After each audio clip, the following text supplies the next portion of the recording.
State your full name. My name is Stan Friday, Where are you from? Pennsburg, Pennsylvania. Is that where you grew up? No, I grew up in Bridgeport, PA, and King of Prussia. And were you drafted or did you enlist in the Army? I was drafted. How did that make you feel at that time? Did you want to serve? Yes. In fact, when I went for my examination down at the 30th Street Station, the Armory down there, I get my physical, and they says, okay, you can go home now and take care of your incidentals. I says, I want to go right now. So from the physical, I went there to Indiantown Gap, where the 80th Division was being formed. And that's in Pennsylvania. That's in Pennsylvania. Where did you go? Where did you go to basic training? Basic training, Camp Phillips, Kansas. And, what was that one? Do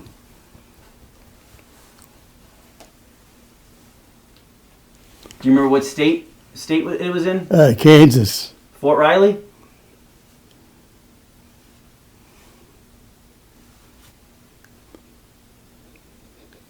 It's a long time ago. It's okay.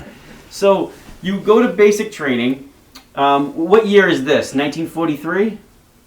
No, I think it was 42 or end of 42 or 43. Mm-hmm. And It was at Indiantown Gap. That's where I went in at, Indiantown Gap, PA. Yep. After basic training, I guess, how did you find out you were going to be a member of the 80th Infantry Division? Well, I knew it from the day I went in there at Indiantown Gap. Mm-hmm. It was the 80th Division being formed from different states. And what regiment and company were you in? At first I was in Company F. And then from Company F, I was transferred to intelligence. Did you guys belong to a particular regiment? No, it was headquarters company of 317. Okay. And so you are an original member of the 80th Division? Yeah. Okay. Yeah. Stood with him all the way. After Pennsylvania, where did you guys go? Did you guys go to England or anything? After Pennsylvania, from when I first went in. From Pennsylvania, we went to Camp Phillips, Kansas. And we took some training over there. And after 6 months training there, we went to Yuma, Arizona, for desert training. When did you find out you guys would be going to Europe? That's a hard one. Mm-hmm. Did you guys go to England first or straight over to... We knew all the time. That's why you were in the service. You were going to, go to war. And we went over to Jersey from where all the ships come in and the train stations. It's the name of the place there. And we got loaded on the boat. We went over on the Queen Mary. We only had one boat going at that time. It was the fastest one on the seas. So we didn't have any escort going over to Glasgow, Scotland. Where does that, when you guys go to Scotland, do you remember, was that 1944? Oh, no. Before that. Mm-hmm. 44, I was around the Battle of the Bulge. Okay. So you got to Scotland. Did you guys do more training there? More training. Mm-hmm. To keep busy. Sure. And after Scotland, did you guys go to France? We went down from Scotland. We went down to southern part of England, Southampton, I think it is, where we're docked in the boats to go to France. What month did you guys get to France? What month we got to France? That was in August, August, first week of August. first week of August. Did you land on one of the beaches there? I laid on Utah Beach. Mhm. Utah Beach, it wasn't as rough as going into where the cliffs were. It's right below the Sure. cliffs. It's right around Cherbourg? Yeah, Cherbourg. How soon after did you guys land on Utah Beach? Did you enter combat with the 80th Division? We were right in combat. We hit them head on. Do you remember one of the first engagements you were involved in the? I guess it would be the Normandy Peninsula, right? Or northern France. Northern, northern France. Mm-hmm. Do you remember the first time you had experienced combat in France? I was numb. Things were happening so fast you didn't have time to think. Mhm. You just do through instinct more than anything. Was there a particular town or village you remember in France? There's a couple of them there. Get that paper that I got through the mail. It has it right on there where the big battles were as we hit France. Mm-hmm. Do you remember the first time you saw a German soldier? First time I saw a German soldier, right after we hit the beaches. Mm-hmm. Did you have respect for the Germans? The soldier? Mm-hmm. In a way I did, because they were doing a job that the same job we were doing. Most of them, I think a lot of them didn't have the heart to go to war. They were told to go to war because they had to. Now, what was your job with the 80th Division while you were in France? My job? You mentioned you were a scout. Can you tell me what the kind of missions you were on and what you did? Well, went out ahead of the troops to find out information about where the Germans were, how many they were, and what outfits, if you could go to do it. And I tried to sneak in behind the German lines a couple of times and get around them while they were.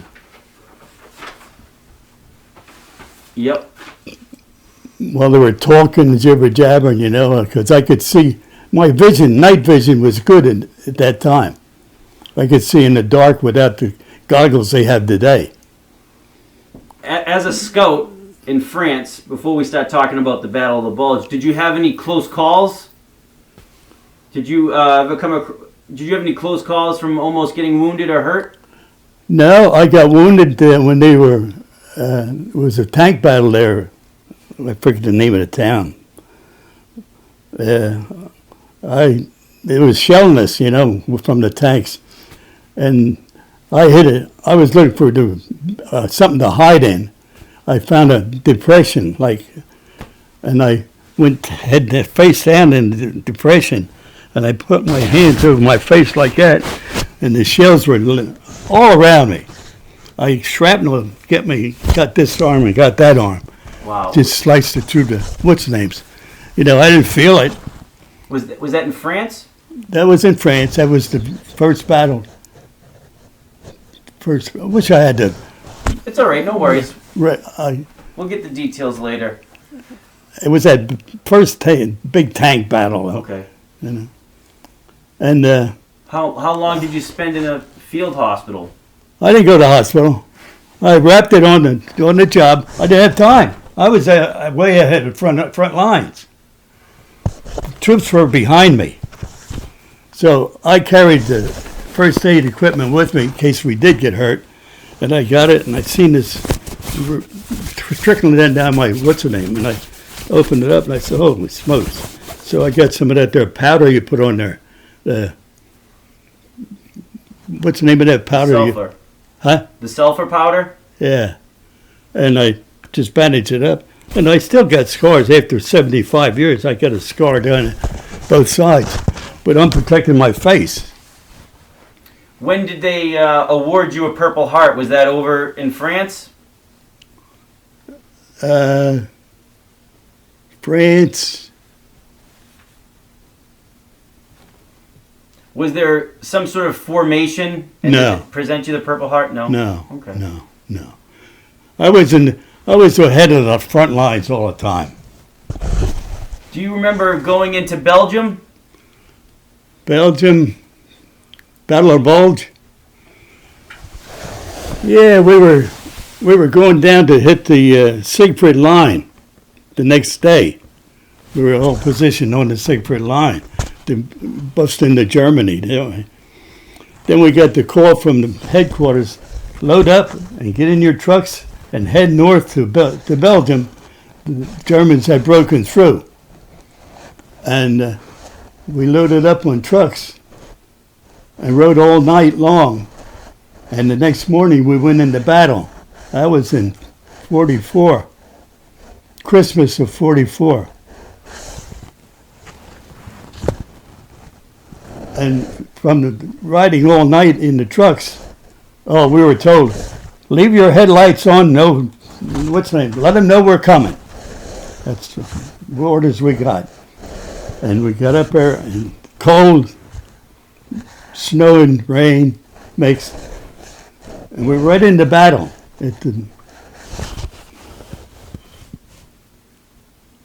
From there on, all I remember is cold and rain, snowing, no place to stay, in a foxhole. 15-degree weather. It's a wonder we didn't freeze to death out there.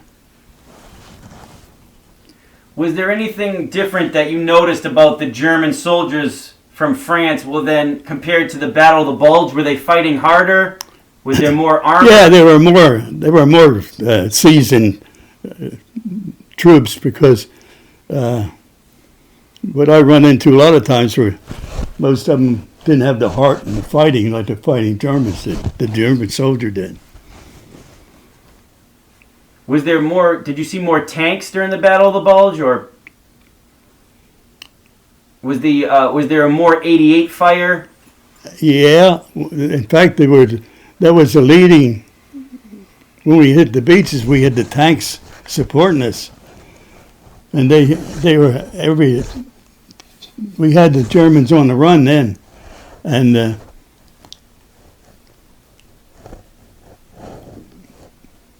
we had the tanks with us, But not in Belgium. Did you have tank support in Belgium? Where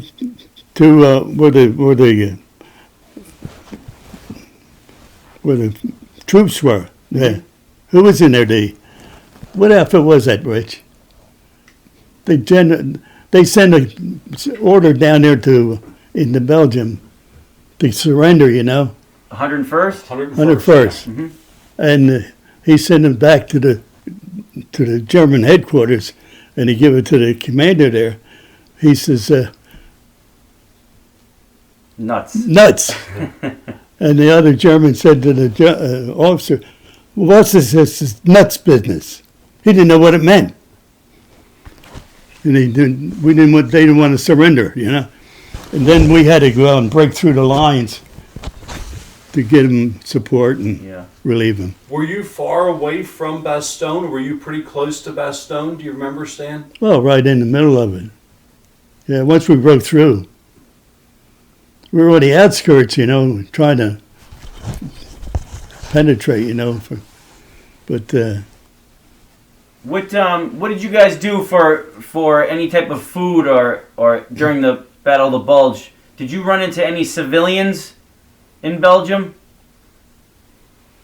In Belgium, no, it was more or less too active in fighting, and the civilian population, they were hiding someplace. They went out too much. Did you come across any German SS units? Yeah, we did. Down at Hitler's hideaway, down in Austria. Did you view them different than regular? Oh yeah. Oh, they're determined. They didn't want. You couldn't capture them. You had to kill them. Any more memories about the Battle of the Bulge you want to share? Not much after that. It's sort of, once we got things settled down, we were more or less waiting for our next assignment. So the next assignment would be, I believe, the Siegfried Line for you, right? Yeah, well, before that, I want to tell about this. Me and my buddy, they were shelling us with tree bursts, the tree bursts, and we trying to find a place to hide. So we've seen a lot of vehicles around. We seen this big truck just sitting there, so we climbed under the truck and used that from the tree burst, and they're busting all around it. And I told my buddy, "Hey, we made it, didn't we?" Yeah. He says, "You know where we are?" I said, "We're under a truck." He said, "It's an ammunition truck, loaded with ammunition." I said, "Let's get the heck out of here. It's real fast." Yep, it would have been a mushroom cloud. That's all. I remember that clear as day. So, do you have any stories about the Siegfried Line or crossing the Rhine River? Crossing the Rhine River? No. I know we had a hard time crossing the Rhine River. We had to send patrols out to find weak spots, And once we broke through, we were heading for the concentration camps in that area. We were the 80th was the ones that, more or less, first ones in town. Buchenwald. What do you remember from that? A lot of activity, trying to get organized and keep going, keep pushing. We only stayed there in Buchenwald about a day or two, and the other troops are following up to take over, Did you see some of the prisoners there, or the victims of the concentration camp? Yeah, I hate to talk about it. Okay. It's if you want to see skeletons, walking skeletons, that's what we see. Were you able to give any food out or anything? We didn't have any food. We ate. You're talking about having something to eat. We ate hardtack you carried with you, and that's what we lived on. It was hard times then. Mm. Did you lose any friends during the war? Yeah, I lost a lot of friends during the war. Are some of them still buried over there? Yeah, my best buddy, Mundy, him and I were inseparable, He was a scout too. Was his last name Monday? Monday, yeah. Mine was Friday and his name was Monday. We connected. He's from West Virginia, Charleston, West Virginia. We connected right away as soon as we met, like two brothers. Well, we just came from Charleston, West Virginia, so that's pretty neat. Yeah, Charleston, West Virginia. We were just there interviewing some other veterans. Did you get a chance to visit his grave when you went back? No, that was in the. It was away from where I was, Normandy. Mm-hmm. What else about Germany and Austria as far as memories do you want to share? Do you remember the destruction of the German cities and towns you went through? Very much. A lot of destruction. We went through towns, there was nothing left but piles of rubble. Any experience with German civilians? German civilians? Yeah, they were nice people. Once we got in there, they treated us like, like not the enemy. Were there still pockets of resistance in the German area? Well, that was my job to find out where they were. It made me feel safer if I knew where they were. If I knew where they were, it'd be hard to catch me, Was it, a lot of people tell me that a lot of the resistance inside of Germany sometimes was young kids and old men. Did you? Free French they had up. Mm-hmm. That was the resistance. Yeah. No. In Germany, though, was there Hitler Youth And other people kind of still holding out in some of those towns? Yeah, but we didn't know. I didn't know who they were. Mhm. I knew there was the enemy, Okay. and my job was to go out and find the enemy so our troops can put the attack on. So where did you finish up the war? In Austria? In Austria, What memories do you have of being in Austria with the 80th Division? after we cleaned out the German SS were up in there, in that area. They were Hitler's hideout. They were his special troops. We cleaned that up, mopped that up. And then before I know it, the war was over. Were you? Yeah. And it was all a picnic from there on. We couldn't come home right away because they had no boats. We waited for a boat to come over. We were the first ones to come back. What did you do for a civilian job and a career after the military? After the military, well, I didn't know what to do, to tell you the truth. I was confused. Then I got to liking construction work. I went into construction. And I sort of, the more I got into it, the more I liked it. And I was a carpenter, then a carpenter foreman, then I became a carpenter superintendent. And from that time on, after I got to know the kind of business I really loved, I was superintendent on a lot of big jobs. And the power plant over here at Limerick, I was building the towers. I was a supervisor on the 2 towers. In fact, the picture is one right up there. And when you came back from the war, if you feel comfortable, just share with Andrew how rough it was for those few years when you came back. Oh, for coming back. Yeah. I was a bad boy. I was drinking. I was getting into trouble. I was being arrested every time I looked around. And I said, I got to straighten myself the hell out. I can't go through life like this. Mm-hmm. That's when I decided to go into carpenter work. And that straightened me out. That's amazing. That's good. I want a lot of younger veterans to hear that today. Yeah. Well, before that, after I found that, I'm going to wind up being a doper or a nobody or something. I just was lost. I couldn't put it together. Well, you're a success story, and I look forward to sharing your story with younger veterans coming home today. The last thing I want to ask you, Stan, is what message do you have to the Belgian people who are very grateful you liberated them for the 76th anniversary of the Battle of the Bulge? What? Do you have a particular message you could send the Belgian people who are grateful for your service? Well, I think what I should say is I'm happy that we relieved the pressure or relieved being under confinement like they were, and they're being free again, you know.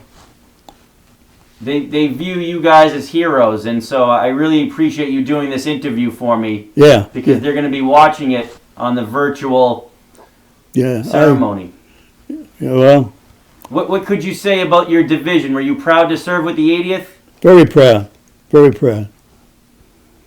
Thank you for your time. That's why I wear the hat all the time. That was great.